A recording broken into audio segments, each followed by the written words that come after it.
Hello, you are watching my YouTube channel. I'm your host Kamran Ashir. Today I'm gonna talk about. I've invited a guest to my vlog, and I'm gonna discuss about her life, her visions, her goals, and most importantly, her faith. Good evening, Fariha Sarfraz. Thank you for joining us today. We are excited to have the opportunity to learn more about your experience and how it aligns with the assistant program manager role for the CSS department at nearfree.org, Pakistan's #1 online education platform. So let's start by having you tell us a bit about yourself and what motivated you to pursue a career in education and program management. Miss, over to you. Thank you so much for having me here. Before I begin the interview, I need to ask that should I speak in English or Urdu? You can both, ma'am. It's up to you. All right, thank you so much. All right, ठीक है. So ये मेरा सबसे पहली बात तो ये कि ये मेरा बिल्कुल फर्स्ट इंटरव्यू है जी हाँ. और आपने मुझे यहाँ पे इनवाइट किया उसके लिए थैंक यू सो मच. अच्छा, So कथा कलामे की let's माजरत, begin. ये आपका फर्स्ट इंटरव्यू है और मैं इंशाल्लाह आपको टेलीविजन पे भी इनवाइट करूंगा, रेडियो पे भी इनवाइट करूंगा. Thank you so much. Yes, Let's ma'am. begin with Sure. your question जो आपने पूछा. मैं थोड़ा सा अपने बारे में ब्रीफ बैकग्राउंड देना चाहूंगी. मैंने बेसिकली सॉफ्टवेयर इंजीनियरिंग की हुई है फ्रॉम कॉमसस institute of information technology Lahore से. और उसके बाद जो है मेरा प्लान बना सीएसएस करने का. सो इस जर्नी में मैंने जो है बहुत टाइम लगाया. बहुत कुछ चीजें सीखी मैंने जर्नी में और फिर जो है अनफॉर्चुनेटली जब मैं बिल्कुल अपनी लास्ट अटेम्प्ट में थी तो बस कुछ एज का मसला बन गया. मैं 11 डेज से ओवर एज हो गई और फिर मैं अपेयर नहीं हो सकी. लेकिन ये है कि इस पूरी जर्नी ने मुझे बहुत कुछ सिखाया और मैं जो हूँ अपने लास्ट टाइम पे नियर पर जो ऑर्गेनाइजेशन है उनसे मैं क्लासेस लेती थी. तो वहां पे फिर उन लोगों ने मुझे अपॉइंट कर लिया as an assistant programme manager. वहां पर जो है मैं उनके सीएसएस डिपार्टमेंट में काम कर रही हूँ. मेरा क्या काम है, मेरा ये काम है कि मैं वहां पर असाइनमेंट्स जो है तरतीब देना विद सीएसएस को देखते हुए और सेशंस को ऑर्गेनाइज करवाना, स्टूडेंट्स को गाइड करना रेलेवेंट टू सीएसएस. तो ये सारी चीजें जो हैं वो मेरा ये सब मेरे रोल्स हैं जो मैं वहां पर परफॉर्म करती हूँ. तो इस ये है सारी मेरा एक ब्रीफ सा इंट्रोडक्शन. अच्छा, जबरदस्त है. अच्छा, इंट्रोडक्शन आपका ज्यादा है क्योंकि जब मैंने आपकी प्रोफाइल को रिव्यू किया ना तो मैं सोच रहा था कि वो कहते हैं कि पहला बॉल मैंने कहाँ पे करना है, यॉर्कर करना, बाउंसर करना है. तो मुझे ये फील हुआ कि जाहिर आप फीमेल हैं तो बाउंसर आपको नहीं कर सकता, लेकिन आपके जवाब से मुझे लगता है मैं कई बाउंसर आपको कर सकता हूँ और आप उसको उठाकर ग्राउंड से बाहर भी कर सकती हैं. अच्छा. अच्छा मिस फरिया, ये बताइएगा, सीएसएस का जब नाम आता है तो हमारे कान भी खड़े हो जाते हैं और कुछ लोगों के रोंगटे भी खड़े हो जाते हैं. रोंगटे इन सेंस कि देखिए, आजकल के जो दौर चल रहा है ये हमारा अलमिया है, सोशल मीडिया का दौर है. हम लोग ये समझते हैं कि सोशल मीडिया हमें अवेयरनेस क्रिएट कर रहा है जबकि वो हमारी तवज्जो को डाइवर्ट कर रहा है. बिल्कुल. मेरा एक परसेप्शन है, वो गलत भी हो सकता है, you can disagree with me. तो अब इस दौर में जहाँ पर सोशल मीडिया है और वो सिर्फ प्रोपेगेंडा के लिए इस्तेमाल किया जा रहा है, यहाँ हम अपने स्टेटस लगाते हैं कि मैं यहाँ पहुंच गया और यहाँ से मैं चलने लगा हूँ या ये खा रहा हूँ. और बल्कि अगर एक्सेस इतनी हो जाए तो अगर हमारे पास इतना मौका होता, सोशल मीडिया की बात कर रहा हूँ, तो कब्र में उतरते हुए भी बता देते सेफली लैंड इन इन कब्र और इन कब्रिस्तान और ये कलमी है.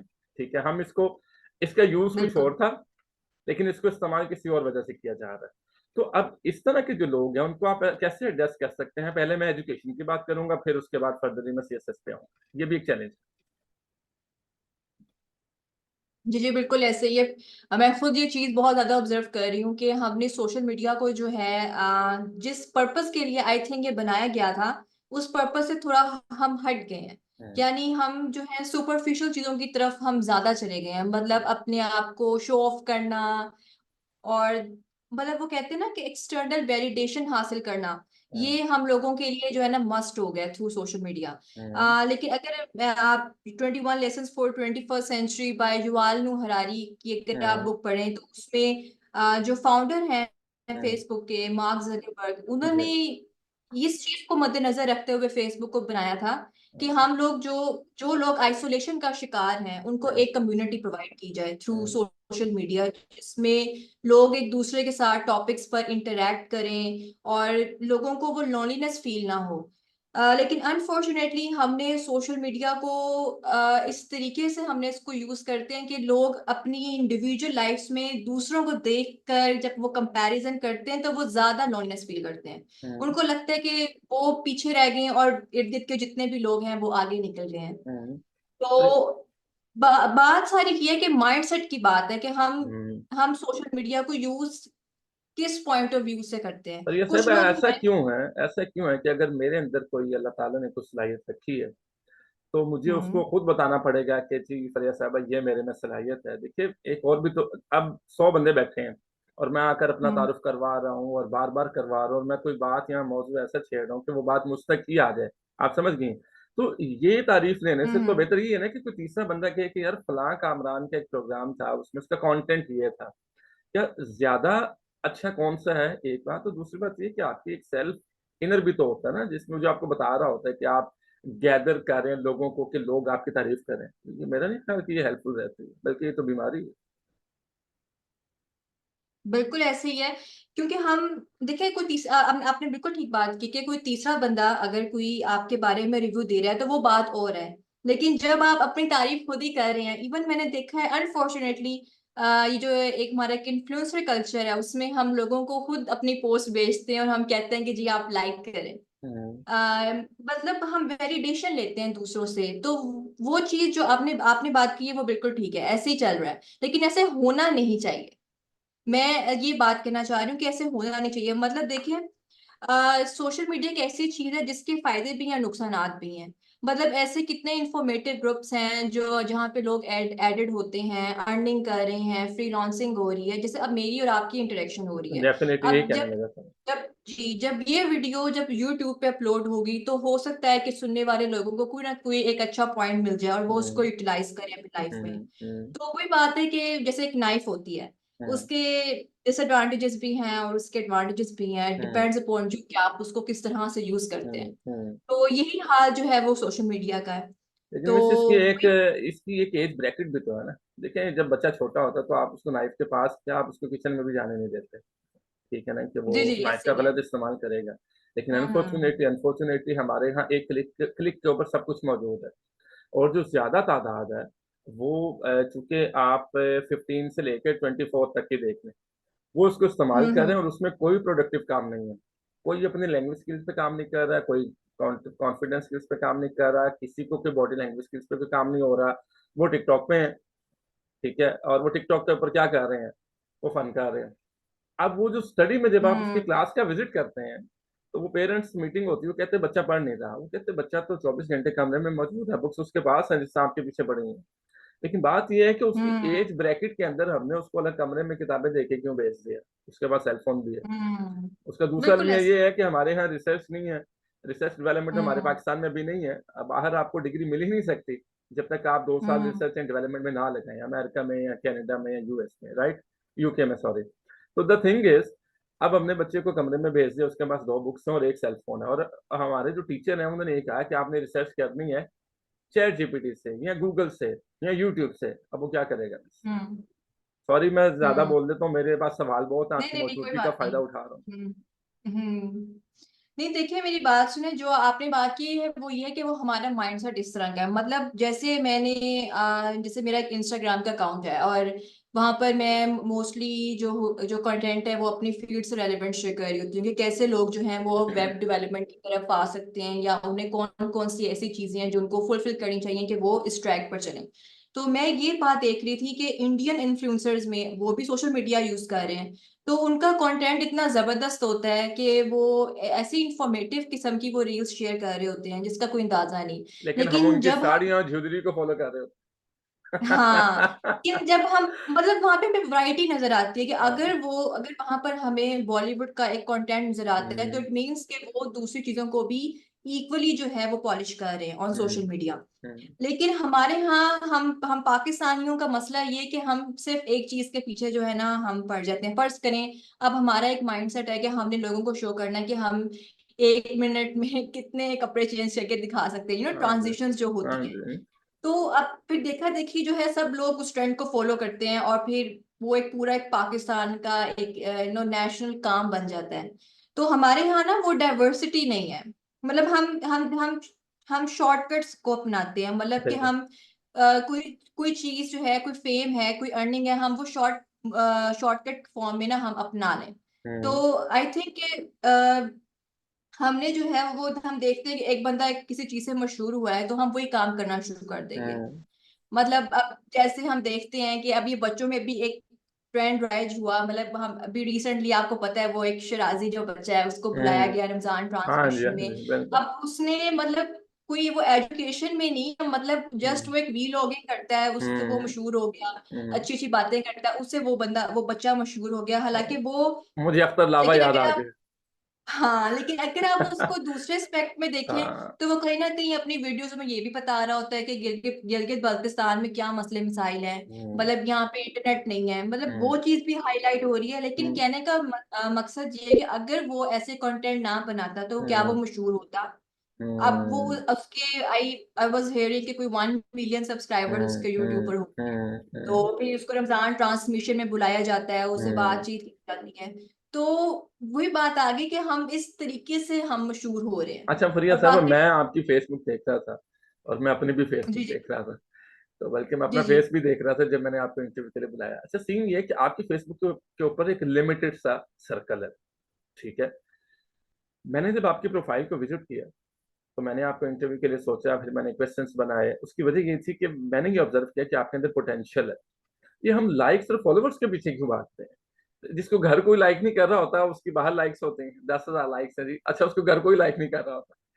तो ये जो क्राइटेरिया हमने बना दिया हुआ है कि जी इसके फॉलोवर्स ज़्यादा हैं तो डेफ़िनिटली उसके अंदर पोटेंशियल होगा या डेफ़िनिटली वो एक मशहूर शख्सियत है, और ये क्या है? मेरी नज़र में तो मेरे अगर 2 लाइक्स हों, मेरा जो मेन पर्पज़ है वो कंटेंट है कि मैंने सोसाइटी के अंदर सर्व करना है। आपकी 2 अच्छी बातों से या मेरी 2 अच्छी बातों से, इस इंटरव्यू से किसी एक की ज़िंदगी बेहतर होती है, तो मेरा ख़्याल है कि ये हमारा जी, रिवार्ड है। जी। ठीक है ना? और शेक्सपियर से किसी बिल्कुल। ने पूछा कि कामयाब इंसान कौन है? तो उसने कहा, अगर आपकी वज़ह से कोई एक इंसान बेहतर ज़िंदगी जी ले, कोई एक इंसान, हुँ। 24 करोड़ को तो हम नहीं जी। समझा सकते। तो ये ये अप्रोच क्यों नहीं आ रही? देखिए टू बी ऑनेस्ट जब मैंने अपना फ़ेसबुक अकाउंट बनाया था, तो मेरे माइंड में ये बिल्कुल भी नहीं था कि मैं इसको एक पब्लिक प्रोफ़ाइल बनाऊँगी या लोग मुझे ऐसे फ़ॉलो करेंगे। आई थिंक मैं इन फ़ॉलोवर्स और इस तरह की चीज़ों को पढ़ इतना वेटेज बॉदर देती नहीं नहीं। करते हम, ठीक है। जी, मुझे इतना पता है कि कोई 15,000 कुछ फॉलोवर्स है, कैसे हो गए आई हैव नो आइडिया। लेकिन ये है कि मैंने उस अपनी प्रोफ़ाइल को मैंने सोचा कि मैं क्यों ना प्रोडक्टिवली यूज़ करूँ। हुँ, मतलब ज़रूरी है कि क्या हम फ़ेसबुक को सिर्फ़ शो ऑफ के लिए यूज़ करें कि हुँ, हम 24 आवर्स लोगों को बताएँ कि हम कहाँ बैठ के खा हुँ, रहे हैं या हुँ, हम हुँ, क्या लोगों को मतलब क्या पहना हुआ ठीक है, हुँ, ये चीज़ें भी साथ चलती हैं बट हुँ, आई थिंक कि दुनिया जो है इससे ज़्यादा है, इन चीज़ों से ज़्यादा है लाइफ़। हुँ, हुँ, तो वहाँ पे फिर मैंने ये काम किया कि उस टाइम मैं सीसेस की तैयारी भी कर रही थी, तो जो मुझे इंटेलेक्चुअल्स फ़ेसबुक पे लग रहे थे, मैंने उनको ग्रेजुअली जो है फ्रेंड रिक्वेस्ट भेजी। तो हुँ, फिर वो आहिस्ता-आहिस्ता ग्रेजुअली एक सर्कल बनता गया हुँ, और लाइक माइंडेड लोग जो हैं वो जुड़ते गए और वो अच्छी पोस्ट भी करती हैं अपनी प्रोफाइल्स पे और मैंने उनसे बहुत कुछ सीखा। आई हुँ, रिमेंबर मेरे अकाउंट में एक ऐड है, मैं उनको ज़रूर मेंशन करना चाहूँगी, मुनीम हुँ, कादिर उनका नाम है। हुँ, तो वो काफ़ी लाइटनमेंट किस्म की पोस्ट करती हैं, उनसे भी हुँ, मैंने बहुत कुछ चीज़ें सीखी। तो कहने का मतलब है कि हर बंदा आपके इर्द-गिर्द कोई भी बंदा हो, रिगार्डलेस ऑफ हिज़ और हर स्टेटस, आपको उससे कुछ ना कुछ सीखने को मिलता है। हुँ, तो आप अपनी प्रोफ़ाइल में केयरफुली लोगों को आप ऐड करें, आप देखें कि वो बंदा उसकी पोस्ट से काफ़ी हद तक आइडिया हो जाता है कि कोई बंदा किस तरह का है। आप उनको ऐड करें, उनसे कम्युनिकेट करें, आइडियोलॉजीज़ डिस्कस करें। ठीक है, डिफरेंस इन आइडियोलॉजीज़ जो है वो होती हैं। मतलब हुँ, अ हो सकता है कि आपका जो नज़रिया हो वो मेरे से मुख्तलिफ हो, हुँ, मेरा नज़रिया आपसे मुख्तलिफ हो, हुँ, ये फैक्ट है। कोई भी एक शख्स दूसरे की तरह नहीं हो सकता। हम्म, लेकिन ये है कि आप जब दूसरे का पर्सपेक्टिव जब आप जानते हैं तो आपका एक लाइफ का जो होराइजन है वो बढ़ता है। हम्म, तो ये मैंने इस पॉइंट ऑफ व्यू से लोगों को ऐड किया, और फिर कभी कभी शुगर भी लगता रहता है, मोस्टली तो मैं मीम्स ही वैसे शेयर कर रही होती हूँ। लेकिन ये है कि बहुत कुछ सीखने को मिलता है, लेकिन जो बाय एंड लोग लार्ज अपनी आप उसको प्रोडक्टिव इस्तेमाल कर रही हैं सोशल हाँ मीडिया प्रोडक्टिव इस्तेमाल ऐसे भी आप कर सकते हैं। का। दिस तो इज द बस मैं थिंग। जी जी बस मैं ये इस चीज पे हाईलाइट करना चाह रही हूँ कि जो भी लोग ये सुन रहे हैं, मैं उनको ये नहीं कह रही कि आप लोग अपने आप को क्यों शो ऑफ करते हैं। आई थिंक इंसान की एक नेचर है कि वो तारीफ सुनना पसंद करता है। हम्म, लेकिन अगर आप अपनी लाइफ को 24/7 सिर्फ इस चीज के गिर्द घुमा रहे हैं कि मैं लोगों को बताऊं कि मैं कहाँ फिर रहा हूँ, मैं क्या पहन रहा हूँ, तो लाइफ वो नहीं है, सिर्फ उसके हम्म, ऊपर उसके अलावा भी कुछ लाइफ है। लाइफ उसके अलावा भी है। अच्छा, आप दूसरी तरफ जी आते हैं, आप थोड़ी सी क्वेश्चंस को चेंज करते हैं। सीएसएस, आपने अपने बारे में थोड़ा सा तारुफ करवाया, एजुकेशन में आप आ चुके हैं, आप मीडिया फील्ड में क्यों नहीं आए? आप एक एंकर बन सकते थे। अगर आपके प्रोफाइल लुक को देखें या आपके एक्सेंट को देखें तो मीडिया क्यों नहीं? कहते तो मैं बहुत सारे लोग मुझे मिलाते भी रहते हैं एक्ट्रेसेस से। कोई कहते हैं मेरा मेरा फेस सोनम कपूर की तरह है, कोई कहता है I look like Deepika Padukone, मतलब हाँ, डिफरेंट तरह की सिमिलैरिटीज हम्म, मैं सुनने को मुझे मिल रही हम्म, होती हैं। हम्म, लेकिन ये है कि कभी कोई इस तरह का ख्याल आया नहीं कि हम्म, मैं इस इंडस्ट्री में जाऊं, मतलब हम्म, दूर दूर तक कोई ख्याल नहीं आया। हम्म। तो अगर कोई होता तो मैं जरूर ट्राई आई विल ट्राई करती। To provoke you in future. हाँ, इंशाल्लाह। अच्छा, ये सीएसएस के बारे में कुछ बताइएगा। सीएसएस करने के लिए सबसे जो, अगर मैं आपसे पूछूं, तीन क्वालिटीज बताएं: पेशेंस और कंसिस्टेंसी जी जी और patience, consistency focus. And regular evaluation. अच्छा, मेरे इवैल्यूएशन जो है मैं उसको सबसे पहले अच्छा इम्पोर्टेंस मेरे जैसा दूंगी। बंदा सीएसएस कर सकता है? जो मैं तो सीएसएस लिख सकता हूँ, बस मेरा ख्याल। देखिए देखिए बहुत सारे लोग हैं जो ऐसे लोग हैं जिनको अपने बारे में बहुत ज्यादा डाउट्स थे, लेकिन उन्होंने कर लिया वकार सीएसएस। जका। और कुछ लोग थे दे वर वेरी कॉन्फिडेंट और उनको लगा कि उनका उनका हो जाएगा, लेकिन उनका नहीं होता, मतलब वकार इसमें जका लक भी फैक्टर भी सीएसएस है काउंट ना? करती उन्होंने है। वकार जका ने भी सीएसएस किया हुआ है। सो इफ यू आर मुझे वैसे इस बारे में कोई आइडिया नहीं, नहीं है, वकार मुझे जका ने मैंने किया अलबत्ता हुआ है। वो सुना हुआ है। और वो जो डॉक्टर अनुष हमजा मसूद अब्बास है का आई हमारी। गेस मैंने सुना हुआ है कि अच्छा, हमजा अब्बास ने किया हुआ है। वकार ये जका मैंने कहते हैं कि सुना हुआ है। मैंने, जब अ, वकार जका ने कहा मैंने सीएसएस कर लिया, तो उसके बाद मेरा जो इंटरव्यू था वो राणा भगवान दास ने दिया था, जो चीफ जस्टिस थे सुप्रीम कोर्ट में। तो कहते हैं उन्होंने मुझे कहा कि तुम यहाँ किधर आने लगे हो सीएसएस करके? यहाँ तो एक जॉब होगी, पैसे होंगे, तो इधर फेम नहीं है। तो उसने कहा सर आप ठीक कह रहे थे, इंटरव्यू देके जाके तो दोबारा से लिविंग विद एज शुरू कर दिया प्रोग्राम। तो आप नहीं लगती कि ये भी नहीं, आई हैव जाती? Actually no idea about him. जी जी, इसलिए मैंने आपको स्टोरी सुना दी है, अब आप ये कोट कर सकते हैं। देखिए आपने जो मेरे से सवाल पूछा था relevant to the qualities that a या person should have when he wants to do CSS, तो वो बताई।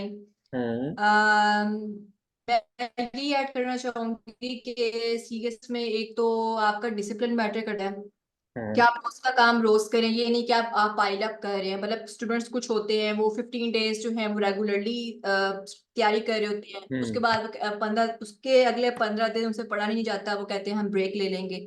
तो इस तरह का काम जो है आप लोग ना करें, आप लोग रोज का काम रोज करें, चाहे थोड़ा थोड़ा करें। और आपके ही प्लेटफॉर्म से मैं लोगों को ये बताना चाहूंगी कि मैं लोगों को गाइड भी करती हूँ। मेरा एक अपना भी यूट्यूब चैनल है सीएसएस विद फरीहा के नाम से। हम्म।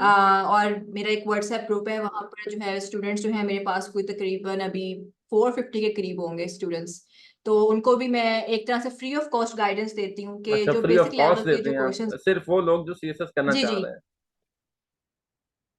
हाँ जी, वो उनके अच्छा। लिए मैं फ्री ऑफ कॉस्ट गाइडेंस है। अलबत्ता एवेल्युएशन के लिए मैं जरूर वो चार्ज करती हूँ, तो हम्म, उनके लिए मैंने अलग ग्रुप बनाया हुआ है कि हम्म। जिन्होंने अपना काम चेक करवाना है रोज का रोज, तो उसके लिए मैं चार्ज करती हूँ। लेकिन जो बेसिक लेवल की जो गाइडेंस है वो मैं अपने क्वेश्चंस को देखते हुए कि जबरदस्त। जो जो क्वेश्चंस आ रहे होते हैं उनको एड्रेस करती हूँ मैं। दैट्स तो ग्रेट। यू ये आर सारा डूइंग अ काम। Great job. अच्छा, जी कम्युनिकेशन स्किल्स एक वेपन है। आज की इस डिजिटलाइजेशन के दौर में एक जगह पर 10 लोग बैठे हैं, और कम्युनिकेशन स्किल्स जो है ना, आप जैसे बंदे जब हम लोग आपके यहाँ इंटरव्यू के लिए आए या वैसे आ जाएं, तो आप लोग हमें पछाड़ देते हैं। पछाड़ इस तरह से देते हैं, आप ऐसे तरीके से क्वेश्चंस करते हैं, आप हमारी जो बॉडी लैंग्वेज है ना वो भी शेकी शेकी हो जाती है। तो ये डेफिनेटली कम्युनिकेशन स्किल्स पे काम करना होता है। ये आप लोग अच्छा करते हैं, आप लोग बताते हैं कि आपकी बॉडी लैंग्वेज पे आपको काम करना होगा। अब कम्युनिकेशन स्किल्स की बात करें तो एक बंदा बहुत अच्छी उर्दू बोलता है, उसकी बॉडी लैंग्वेज बहुत अच्छी है, वो बड़ा अच्छा वेल ड्रेस्ड है, वेल मैनर्ड है, क्वालिफिकेशन है, but he doesn't know how to speak in English. अब हमारे माशरे में उसको ऐसे टिश्यू पेपर की तरह साइड पे कर दिया जाता है कि यार actually he doesn't know how to speak in English. Actually ये मेरे साथ हुआ है। मैंने एक कंपनी में अप्लाई किया, मैं नाम नहीं लूंगा यहाँ पे, चले वो बड़ी company of of the record मैं आपको बता सकता हूँ। मैंने वहाँ पे इंटरव्यू दिया, उन्होंने कहा जी फ्लुएंसी बहुत अच्छी है, बॉडी लैंग्वेज बहुत अच्छी है, कॉन्फिडेंस बढ़ाकर, एक्सेंट यूएस नहीं है। मैंने कहा अच्छा जी, हमारे यहाँ यूएस एक्सेंट की वो रिक्वायरमेंट है। तो मैंने उस पर थोड़ा सा काम शुरू किया, फिर दूसरा इंटरव्यू देने गया, सारे टेस्ट मुकम्मल हो गए, एक्सेंट यूएस नहीं। तीसरा इंटरव्यू देने गया, हालांकि वो कॉल सेंटर है यूएस कैंपेन का, एक्सेंट यूएस नहीं है। दूसरी जानी मैं भी यूएस कैंपेन में एक जगह पे काम कर रहा हूँ अलहमदुलिल्लाह। मैं ये कहना ये चाह रहा हूँ, मैं अपने आप को डिफेंड नहीं कर रहा। बात ये है कि अब जिसको अंग्रेजी आती है सिर्फ वही किसी अच्छी जगह पे जॉब कर सकता है, या उसकी कम्युनिकेशन स्किल्स अच्छी हैं। नहीं, मैं आपकी बात से बिल्कुल जो हूँ वो आपकी क्या जो इस मुआशरे की जो एक माइंडसेट है कि जी इंग्लिश बोलने वाले ही जो है वो सुपीरियर है, मैं बहुत ज्यादा डिसएग्री करती हूँ। हमारे यहाँ असल में ना एक कॉम्प्लेक्स है बहुत ज्यादा। हम्म। मतलब जिन लोगों को इंग्लिश बहुत अच्छी आती है वो अपने आप को पता नहीं क्या समझना शुरू कर देते हैं, और जिनको इंग्लिश नहीं आती उनको अनफॉर्चुनेटली सोसाइटी की वजह से वो इन्फीरियरिटी कॉम्प्लेक्स में चले जाते हैं। हम्म। लेकिन मैं आपको पर्सनली एक बात बताऊं कि मेरे जो भी जाने वाले लोग बाहर के मालिक में हैं वो लिटरली मुझे अंग्रेजों के बारे में ये बात बता रहे होते हैं कि उन अंग्रेजों को खुद इतनी अच्छी इंग्लिश नहीं आती। हम्म। तो कहने का मतलब है कि हम अंग्रेजों से ज्यादा अंग्रेज बनने की कोशिश करते हैं। I hmm. Don't know why. Hmm. मेरे ख्याल में कम्युनिकेशन स्किल्स और जो लैंग्वेज है ना इनका वो आप इसको रिलेट नहीं कर सकते एक दूसरे के साथ। हम्म। कहने का मतलब है कि फर्ज करें अगर आपकी उर्दू अच्छी है और आप उर्दू में अपने आप को एक्सप्लेन अच्छा कर पा रहे हैं, then you hold good communication skills. लेकिन अगर कोई ऐसा शख्स है जिसकी जो इंग्लिश में बोल रहा है लेकिन वो अपने आप को एक्सप्रेस नहीं सही कर पा रहा, मतलब उसको मसला हो रहा है इंग्लिश में बात करते हुए, तो इट डजेंट मीन कि उसकी कम्युनिकेशन स्किल बुरी है, इट मीन्स कि उसको उसको लैंग्वेज नहीं वो आती। लेकिन हमारे यहाँ हम कम्युनिकेशन स्किल को जोड़ ही इस चीज से देते हैं कि उसको इंग्लिश अच्छी आती हो हम्म। तो वो उसके अंदर कम्युनिकेशन स्किल्स अच्छी है। हम्म। मैं अभी देख रही थी, बल्कि मैंने खुद जब सीएसएस में जब मैंने सब्जेक्ट्स को चूज किया, जब हमारे पास ऑप्शनल सब्जेक्ट्स की जो होती है ऑप्शन होती है उसमें हमने चूज करने होते हैं, तो वहां पे उन्होंने स्पेसिफिकली रीजनल लैंग्वेजेस को रखा हुआ है ना, हम्म। सिंधी, पश्तो, बलोची। उन्होंने क्यों रखा हुआ है कि लैंग्वेजेस जो है रीजनल लैंग्वेजेस हमारी प्रमोट हों, और ये भी कहा जाता है कि जी आप ये रीजनल लैंग्वेजेस ऑप्ट करेंगे तो आपके नंबर भी ज्यादा आएंगे इनमें, हम्म। क्योंकि हम्म। एफपीएससी जो है वो प्रमोट करता है इस चीज को कि लैंग्वेजेस जो है वो हमारी फरोग जो है वो हम्म। उनको दिया जाए। हम्म। तो अब जब मैंने बिल्कुल स्टार्ट में जब मैंने ये सब्जेक्ट रखा, मैंने पंजाबी फिर ऑप्ट किया ये सोच करके नंबर आएंगे इसमें। तो जब मैंने पंजाबी को ऑप्ट किया तो ये मेरे मेरे लिए लिटरल एम्बैरेसमेंट थी कि मुझे वो पंजाबी पढ़नी नहीं आ रही थी, लिखनी नहीं आ रही थी, हालांकि मेरा ताल्लुक पंजाब से है। मतलब ठीक है मेरे घर में मेरे पेरेंट्स बोलते हैं पंजाबी, लेकिन उस तरीके से जैसे हम लिखते हैं या जैसे हम प्रॉपरली बोलते हैं वो मुझे नहीं करनी आ रही थी। तो ये हमारे लिए एम्बैरेसमेंट ही है ना कि क्यों क्यों ऐसा हो रहा है। हम्म। इसलिए कि हमारे स्कूल में शुरू से ये चीज डाली जाती है, मेरी स्कूलिंग कॉन्वेंट में हुई तो वहां पे हम्म। इम्पोर्टेंस ही इंग्लिश को दी जाती है। हम्म। तो वही बात है कि ये माइंडसेट बचपन से आपके माइंड में ये डाला जाता है कि आप सुपीरियर तब हैं जब आपको इंग्लिश आती है, हम्म। अदरवाइज जो है आप कहीं स्टैंड नहीं कर रहे। इवन मैंने देखा है कई लोग लिटरली घरों में अपने बच्चों के साथ इंग्लिश बोल रहे होते हैं हम्म। पंजाबी, वो समझते हैं कि जो शख्स बोल रहा है वो कोई पता नहीं कोई हम्म। पेंडू किस्म का बंदा है, हम्म। मतलब एक माइंडसेट की बात है हम्म। सारी ये। हम्म। अच्छा वो हालांकि अच्छा वो आप जो बोल रहे होते हैं ना अंग्रेजी पेरेंट्स, वो भी यही बोल रहे होते हैं कि वो सेकंड कमरे में है। जी जी ऐसे ही है। अब आप देखिए इवन हम मजाक उड़ाते हैं उनका जिनको इंग्लिश इंग्लिश अच्छी बोलनी नहीं आती है। अगर आप अंग्रेजों को देखें तो जब वो उर्दू बोलने की कोशिश करते हैं वो कितनी मिस्टेक्स करते हैं। बस मेरे एक तो जानने वाले हैं, और उनका तारुफ आपसे होगा। सरोज आलमगीर काफी बड़े मोटिवेशनल स्पीकर है पाकिस्तान में, और इकबाली याद पे बड़ी ग्रिप है उनकी, और वो साइकोलॉजी जितने भी हैं उनको डिबेट्स के लिए बुलाते हैं। तो ही इज सही। Very much efficient in Urdu and अंग्रेजी एज वेल। बहुत अच्छी दोनों लैंग्वेज पे ग्रिप है उनकी, इंग्लिश लेक्चर्स भी हैं यूट्यूब पे। अच्छा, तो मैंने उनसे एक दिन ये सवाल किया कि आप एक्सेंट कैसे बंदा इम्प्रूव करें। उन्होंने कहा यार मैं ऑक्सफोर्ड से पढ़ा, वहाँ पे हमारे जापानीज टीचर होते थे। अब वो क्या अंग्रेजी का जी। एक्सेंट होगा उनका, जापानीज अगर अंग्रेजी बोले क्या एक्सेंट होगा। कहते वो सिर्फ ये कह रहे थे कि यार हम तो अपनी जबान बोलते हैं, सिर्फ आप लोगों को समझाने के लिए हम ये मैसेज कन्वे कर रहे हैं इतनी कि जितना आपको समझ आ जाए। तो बाहर की दुनिया में ये चीज काउंट नहीं हो रही, ऑक्सफोर्ड में वो पढ़ा रहे हैं, हमारे यहाँ इधर एकेडमी में हम्म। पढ़ा रहे होते हैं। वो कहते हैं कि यार तुमने जो बोल दिया है ना, you have done a great job, तो यू हैव बोलना है, एक एक की आवाज ना है। तो ये एक क्राइटेरिया है, लेकिन इसको ठीक कौन करेगा बस। देखिए मैंने आपने अभी देखा होगा कि जब ये इंटरव्यू स्टार्ट हुआ था मैंने आपसे सबसे पहले यही सवाल किया था कि क्या मैंने इंग्लिश में बोलना है कि मैंने उर्दू में जी बोलना है। हाँ। तो अब ये नहीं कि मुझे इंग्लिश आती नहीं, मैंने इसलिए उर्दू को चूज किया क्योंकि मैं ये चाहती हूँ कि ज्यादा से ज्यादा लोग इसको सुने। हम्म। आपके ऑडियंस में जितने भी लोग होंगे आई एम श्योर कि वो इतने अच्छे वो कोई अंग्रेज नहीं होंगे कि वो अच्छा, सुन जो रहे होंगे जो मैंने हमारी रटा तरह। लगाया हुआ था वो तो खत्म हो गया ना।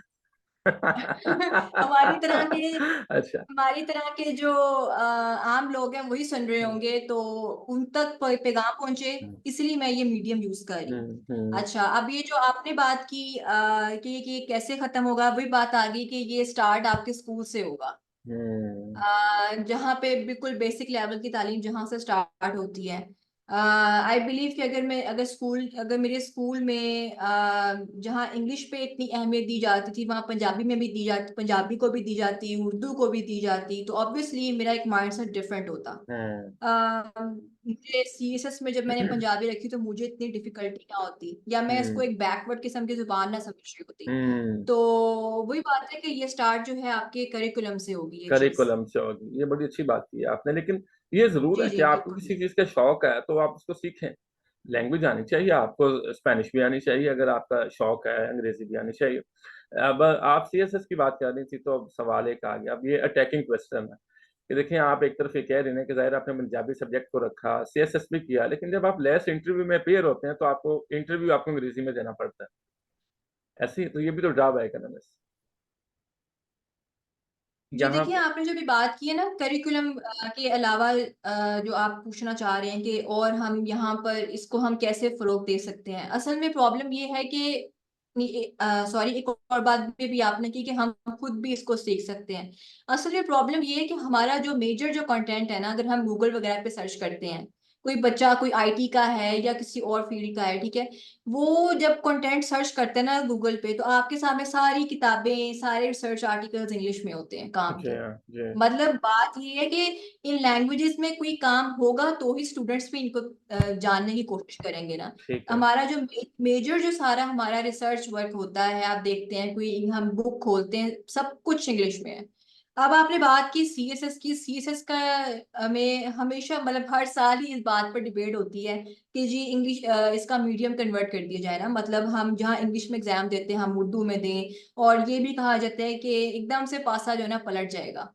कई लोग जो हैं वो क्वालिफाई से नहीं कर पाते कि उनके पास नॉलेज होता है लेकिन उनके पास इंग्लिश अच्छी नहीं होती है। हम्म। तो वो जो इंग्लिश वाले लोग हैं वो पीछे रह जाएंगे और जो उर्दू वाले लोग हैं वो ऊपर चले जाएंगे, अगर आप सीएसएस की जो लैंग्वेज है उसका उसको अगर आप चेंज कर दें। हम्म। तो ये तो हर साल डिबेट होती है, लेकिन फिर इसका वही बात आ जाती है कि जो जेर बहस बात आती है, जो मेन पॉइंट इसमें आता है वो ये आता है कि जो फिर आप कंटेंट दे रहे हैं लोगों को, जो बुक्स आपने रेफर की हुई है वो फिर दोबारा इंग्लिश में है।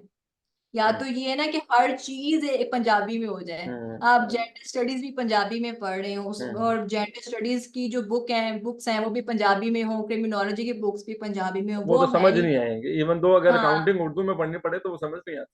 एग्जैक्टली अब कोई इस तरह के सब्जेक्ट्स हैं वो कैसे स्टूडेंट्स, मैं तो हम्म। खोलूं क्रिमिनोलॉजी वो पंजाबी में लिखा हो, नो वे, वो मुझे बहुत मुश्किल नहीं मिस, लेकिन लगेगी। बात ये है ना मिसवरिया, ये तो होगी बुक रीडिंग, ठीक है वो तो एक सब्जेक्ट है। देखिए हम इस्लाम याद में हदीस भी याद करनी पड़ती है, चाहे हमने आलिम बनना है या नहीं बनना।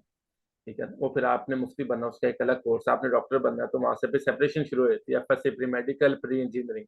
ये तो एक जी रिक्वायरमेंट जी है। लेकिन मैं ये जी पॉइंट जी बात कर रहा हूँ उस पोजीशन की कि जब आप सारा टेस्ट आपने क्लियर कर लिया, अब आप इंटरव्यू में गए हैं, इंटरव्यू में वो सब अंग्रेजी में फिर नहीं होना चाहिए ना, वो तो फिर आपकी मादरी ज़बान में होना बिल्कुल। चाहिए। या अगर आप हाँ जी, मुझसे मैं ये अपनी पूछें कि पंजाब के अंदर अगर मैं आपकी पोस्टिंग कर देता हूँ थरपारकर में, तो उसमें रहीम यार खान में, ठीक है, और वहाँ पर कोई ऐसा इंसिडेंट आ जाता है जिसमें आपका कोई अपना होता है, तो एज असिस्टेंट कमिश्नर आपका रोल वहाँ पे क्या होगा? तो अब ये ज़रूरी तो नहीं कि इसका बेहतरीन जवाब मैं अंग्रेजी में दे सकती। ये तो आपने एक्चुअली मेरा आईक्यू चेक करना ना कि ये जवाब क्या देगा। तो वो अब अंग्रेजी में मुझे देना पड़ेगा एज़ ऐब लगा के। जी, जी, बिल्कुल। मैं अभी इसी तरफ ही आ रही थी, हुँ, इंटरव्यू वाली बात की तरफ ही आ रही थी कि इंटरव्यू अनफॉर्चुनेटली वही बात आ गई कि कहते ना कि हम पाकिस्तानी एक कन्फ्यूज़्ड हैं, ऐसे ही सीएसएस में भी यही हाल है। अब हुँ, ये जो आप बात कर रहे हैं कि इंटरव्यू जो है वो उर्दू होना चाहिए, अनफॉर्चुनेटली आपको पता है कि हमने ये सिविल सर्विस का ये सारा जो निज़ाम है कहाँ से इनहेरिट जी हाँ। किया है, अंग्रेज़ों से इनहेरिट किया है। हुँ, तो वो चीज़ कहीं न कहीं हमारे सबकॉन्शियस में है और हम इंग्लिश को प्रमोट करते हैं, पहली हुँ, बात ये। अब हुँ, ये जो आपने थर्ड पार्कर और ये वाली जो सारी बातें की हैं, वो तो फिर क्रिटिसिज़्म ये भी आता है कि एक असिस्टेंट कमिश्नर जब थर्ड पार्कर या इस तरह के जो शहर हैं, जब उसने वहाँ पे जाके काम करना है, तो उसका जेंडर स्टडी से क्या ताल्लुक है? क्योंकि उधर मसले तो फिर और तरह के होते हैं। इन सब्जेक्ट्स का क्या ताल्लुक है कि एक बच्चा है वो ऐसे में क्लियर नहीं हुआ, तो वो असिस्टेंट कमिश्नर नहीं बन सकता। हुँ, मतलब ऐसे का और थर्ड पार्कर के मसाइल का हुँ, क्या ताल्लुक है? फिर तो हुँ, क्रिटिसिज़्म ये भी बनता है। या तो फिर हुँ, ये है कि अगर या फिर ये कि आप पूरा का पूरा अपना जो सिविल सर्विस का जो इम्तिहान का जो सारा निज़ाम है, वो उसको आप बिल्कुल अपने मुल्क के मुताबिक आप ढालें, हुँ, रादर दैन कि आप अभी तक वो पुराने ज़माने का वो जो अंग्रेज़ छोड़ के गए हैं निज़ाम, आप उसको हुँ, फ़ॉलो करें। हुँ, और कोई बात आ गई जैसे लैंग्वेज की हर साल डिबेट होती है, ऐसे ही सिविल सर्विस रिफॉर्म्स की जो है हर साल डिबेट होती है कि जी इसमें चेंज लाया जाए, इसको जो है जो करंट सिनेरियो है मुल्क का उसके मुताबिक या इसको ढाला हुँ, जाए, लेकिन कुछ बातें होती हैं, ठीक सिस्टम हो गया। वही चल रहा है। और साहिबा, आखिरी सवाल मैं आपसे पूछूँगा क्योंकि टाइम की कमी है। आप अपने आप को 5 साल के बाद कहाँ देख रहे हैं? वेल मेरा प्लान था प्लान बी जब मैं खुद सीएसएस की तैयारी कर रही थी। ऑब्वियसली प्लान बी आपके पास मस्ट होना चाहिए क्योंकि ये एग्जाम एक जुआ है, मतलब हो गया तो हो गया, ना हुआ तो फिर व्हाट एल्स, मतलब क्या आपने फिर उसके बाद करना है। हुँ, तो मेरे माइंड में था प्लान बी कि I would go for master abroad. Hmm, let's see कि अब उसमें कितनी मुझे सक्सेस मिलती है, तो हुँ, अगर चली जाती हूँ बाहर तो फिर तो अपने आप को 5 साल के बाद बाहर ही देख रही हूँ, अदरवाइज हुँ, फिर अपने मुल्क में ही हूँ। सही है। और हमारे यहाँ जो प्लान बी होता है ना, वो शादी होता है।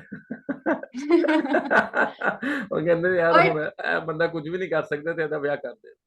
वो भी अनफॉर्चुनेटली हमारे मुल्क का एक अजीबो-गरीब सा हाँ, अलमिया है कि इसलिए मैंने हम ये सोचते बात की हैं है। जी, जी, कि कोई बेरोज़गार है या किसी को कोई मेंटल इश्यू है तो वो फिर ये काम नहीं कर ले। नहीं, वो ये कहते हैं कि वो आने वाली इसको खुद ही ठीक कर लेगी। हाँ बस जी, उसी भी तो बिल्कुल अपना ऐसे ही बंदा है। ठीक दे हो ना। हाँ जी, ऐसे ही ये है। ये तो मसला है। अनफॉर्चुनेटली हमारी सोच जो है बहुत बैकवर्ड किस्म की है। हुँ, हमें लगता है कि सारे मसलों का हल शादी है, लेकिन हुँ, शादी के बाद अब और बहुत सारे मसले मसाइल हैं, उस हाँ, बिल्कुल। पे आप फिर बंदा क्या बात करे। बिल्कुल ठीक। फरिया सरफराज साहिबा हमारे साथ मौजूद थी। Thank you so much for joining us today. You are welcome. और बड़ा ही इन्फॉर्मेटिव इंटरव्यू था जिसमें मैंने बहुत कुछ सीखा। और मेरा ये थैंक दिल यू कर सो रहा है कि मच। मैं अपनी एज को रिवाइज़ करूँ, रिवाइंड करूँ और मैं सीएसएस की बुक्स लेकर बैठूँ, आपसे उसकी गाइडलाइन दूँ और टॉप कर जाऊँ।